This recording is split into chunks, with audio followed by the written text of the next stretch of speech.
حضور جب گھر تشریف لے جاتے تو صحابہ تو بیٹھی مسجد نبوی میں رہتے، دور دور سے آئے ہوتے اور حضور سے دین لینا ہوتا انہوں نے۔ تو آقا کریم نے اگر واپس تشریف لانا ہوتا تو حضور اپنے موزے مبارک، اپنے نالین وہیں دروازے پہ چھوڑ دیتے۔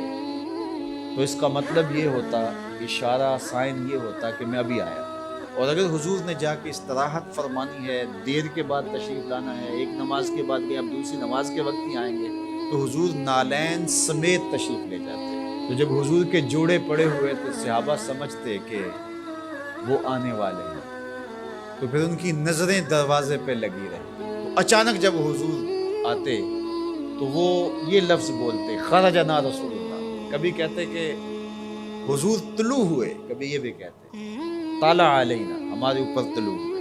تو یہ مختلف روایات حدیث میں ملتی ہیں۔ تو یہ کیا کہتے ہیں سنو ذرا۔ حضرت ابو شریح الخزاعی رضی اللہ تعالی عنہ فرماتے ہیں، خرج علینا رسول اللہ صلی اللہ علیہ وسلم فقال، حضور تشریف لائے، ہمارے درمیان جلوہ فراز ہوئے، فقال اور ارشاد فرمایا، الیسا تشہدون اللہ الہ الا اللہ وانی رسول اللہ، تم گواہی دیتے ہو کہ اللہ کے علاوہ کوئی معبود نہیں ہے اور میں اللہ کا رسول ہوں؟ قالوا بلا، سب نے کہا کیوں نہیں؟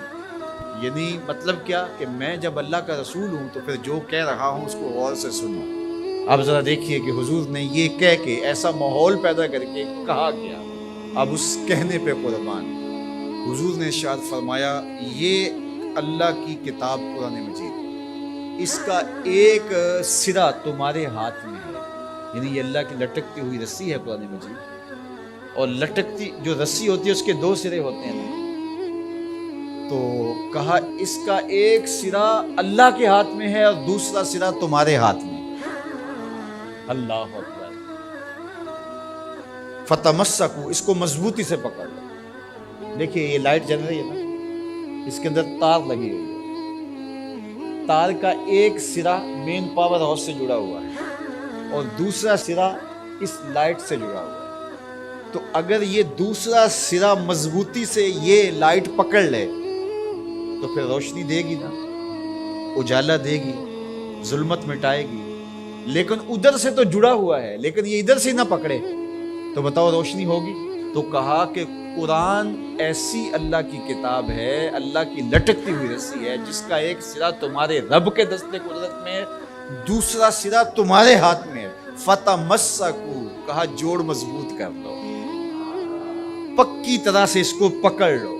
جب پکی طرح سے پکڑ لو گے تو فرمایا فَإِنَّكُمْ لَن تَضِلُّوا، ظلمت تمہارے قریب بھی نہیں آ سکتی، چانن ہی چانن ہوگا، اور کبھی بھی تم گمراہ نہیں ہو سکتے، کبھی بھی ہلاک نہیں ہو سکتے۔ تو یہ راز یہ لائٹ پا گئی ہے، یہ راز یہ پنکھا پا گیا ہے کہ ایک سرا تو تار کا پاور ہاؤس سے جڑا ہے اور پورا کرنٹ آ رہا ہے، لیکن اگر ادھر سے اس کا کنیکشن کمزور ہو گیا تو یہ چل نہیں پائے گا، یہ روشن نہیں ہو پائے گی۔ قرآن اللہ کی وہ لٹکتی ہوئی رسی ہے جس کا ایک سرا تو رب کے دستے کرم میں ہے اور دوسرا سرا جو ہے وہ فرمایا تمہارے ہاتھ میں ہے، اور جب اس کو زور سے پکڑا ہوا ہو تو روشنی ہوگی نا۔